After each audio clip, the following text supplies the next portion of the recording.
1960 August 4 பழைய குற்றாலம் அருவி உருவான தினம் இன்று. இந்த அருவி உருவாக காரணமாக இருந்தவர் பெருந்தலைவர் காமராஜர் என்பது உங்களுக்கு தெரியுமா? குற்றாலத்தில் இருக்கின்ற அருவிகளில் பேரருவி, ஐந்தருவி, செண்பகாதேவி அருவி ஆகியவை இயற்கையாகவே உருவானவை. ஆனால் பழைய குற்றாலம் அருவி அப்படி இயற்கையாக உருவானது அல்ல.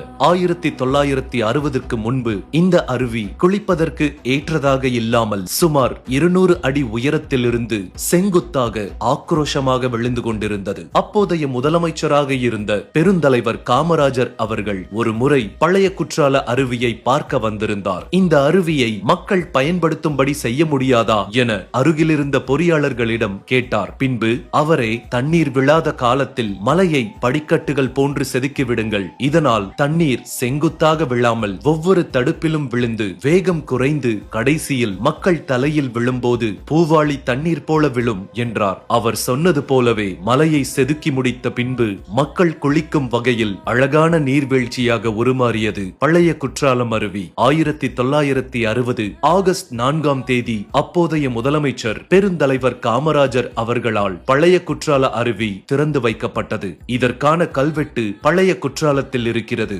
அப்போதெல்லாம் குற்றாலம் அருவிகளுக்கு முக்கியஸ்தர்கள் வருகை தரும்போது அருவியில் பொதுமக்கள் குளிப்பதற்கு தடை விதிக்கப்படுவது வழக்கமாக இருந்து வந்துள்ளது. அப்படித்தான் ஒரு முறை காமராஜர் குற்றாலத்திற்கு குளிக்க வந்தபோது சுற்றுலா பயணிகள் அருவியில் குளிப்பதற்கு தடை விதிக்கப்பட்டிருந்தது. ஆனால் அதனை அனுமதிக்காத காமராஜர் மக்களை குளிக்க விடும்படி கூறியதுடன் மக்களோடு மக்களாக அருவியில் குளித்து மகிழ்ந்தார் காமராஜர்.